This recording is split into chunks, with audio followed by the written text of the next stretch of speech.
Our families are united by their individual stories of overcoming hardships. They come from different backgrounds, but what they have in common are the valuable lessons they've learned. Living in a family with 3 other siblings and only having $500 to spend every year. Imagine having to work in the morning and going to college at night, and having no time to spare just to pay off for college.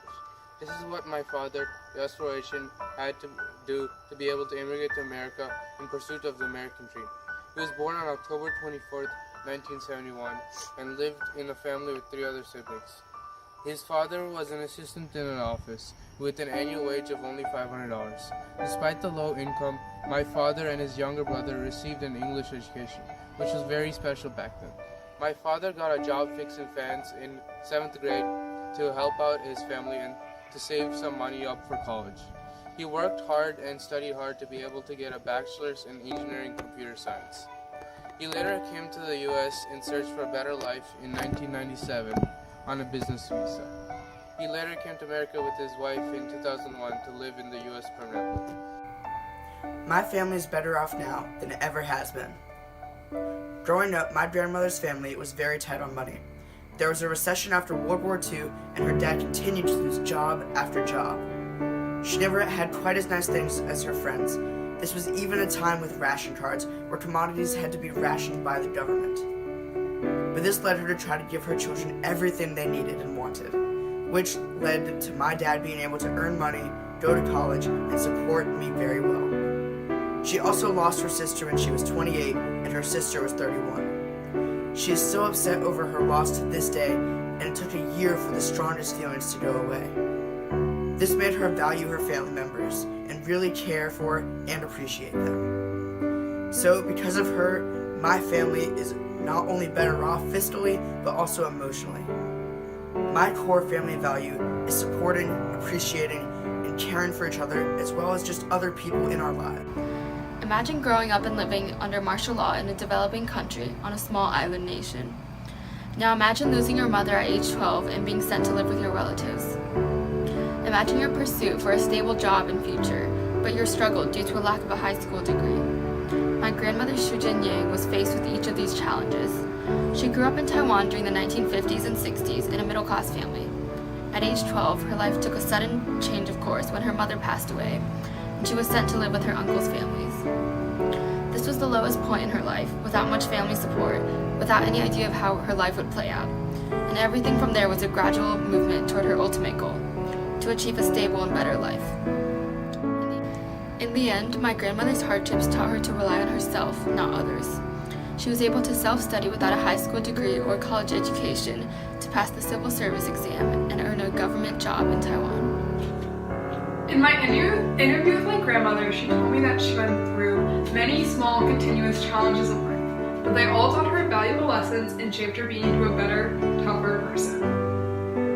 She described her 3 biggest challenges as, first, being a single mom in New York City, and that taught her how to manage her money and that there's always a way to make it work. Then, when her oldest son died of cancer at 22, she thought nothing would ever be the same. This taught her that life keeps on moving and it will pass you by if you don't get back up on your feet. Her last challenge was dealing with those she knew who died in the 9/11 attacks and living in a city shrouded by death. But it taught her to count her blessings because although she was in Manhattan at the time, she still made it out safely. My dad was born in China in the year 1969 when China's Cultural Revolution had already been going on for a few years and would come to an end very soon. Because he was so young, he was barely affected by China's Cultural Revolution. Growing up, he lived with his parents and 2 sisters in a single-bedroom apartment with no air conditioning, no heater, no washers, and no dryers. Thus, winters were very cold and summers were very hot. Food was scarce, especially with produce such as milk, eggs, beef, and pork. Sweets such as cookies and cakes were considered a luxury and could not be purchased by many common households. At the age of 12, my dad's mom was diagnosed with cancer, and this is what propelled him to become both a doctor and a scientist. He started to value education and worked hard every day to study for upcoming quizzes and tests from school. His lowest point in life was preparing for his college entrance exams. These exams would decide whether he succeeded or failed in life, depending on which college he would go into. On top of bad living conditions, every day there would be endless amounts of homework, quizzes, and tests while studying for his exams. Despite all this, he came through and did really well in his exams and got into a good college. This is when he discovered his most important life lesson. If something needs to be done well, do it well and get it done. Things like procrastination won't help you at all in the long run. From here on, he pursued a master's degree in medicine and a doctoral degree, all of which included very hard exams to pass. Then he moved to the United States to pursue a United States medical license. Unfortunately, he couldn't pass the United States medical license exam because of his poor English, and he had to move back to China to pursue his career of becoming a doctor. From here on, he became a surgeon and to this day works at a hospital and gives lectures to students in the medical field. My grandfather's family immigrated to America from Eastern Europe and Russia in the first half of the 20th century to escape anti-Semitism. His paternal grandfather immigrated from near Odessa, Ukraine to Galveston, Texas, sometime between 1906 and 1908, after escaping the Russian Navy. His mother immigrated with her family to New York through Ellis Island from Belarus. My grandfather grew up in New York City, where his family constantly experienced discrimination due to the fact that they were Jewish.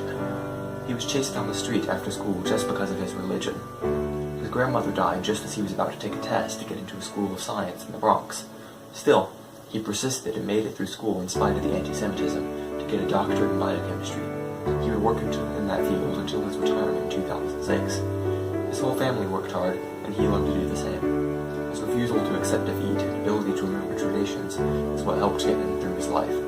Father faced the majority of his hardships early on in life. He was born in the year 1941, a time in which China was torn apart by wars, droughts, floods, famines, and plagues. Like almost everyone else at that time, he was incredibly poor. So poor that at age 8 he had to work the fields with his father to prevent his family from starving. So poor that he had to endure the bitter winters with nothing but a few rags as clothes. So poor that he was not able to pay for high school. This was his low point in life. Our problems seem trivial when compared to this. School is his escape from harsh conditions at home. He learns to value education, as it is the only way he can escape the shackles of poverty. After graduating from middle school, he went directly to college. There, he was provided with plenty of food and clothing.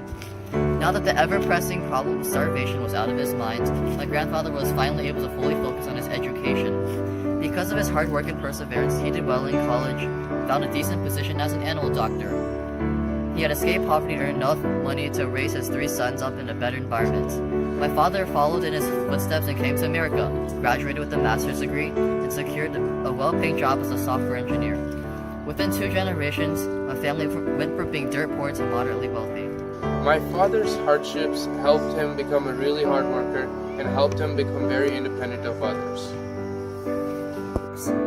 And this is all because my grandmother overcame her hardships of growing up through a recession and losing her sister. Overcoming these hardships fostered the development of our family values of hard work, persistence, and appreciating every opportunity that comes our way. All of the lessons she learned from hardships shaped her being into the tough, strong person she is today, and she does not regret learning them. My dad's story is a classical example of where hard work and determination in times of poverty pay off in the long run. The ideas of working extremely hard in your teenage years to boost yourself into adulthood has been in my family for generations and is what will inspire many generations of people in our family to come. The main thing he learned from all this was to keep learning new things and keep working towards new goals. That philosophy served him well and hopefully will serve me well too. The reason why this was possible is simple: perseverance, hard work, and emphasis on education. No matter what hardships you face, what obstacles life throws at you, adherence to these 3 principles will allow you to turn the tables on any misfortune. This philosophy has become a fundamental part of our family values.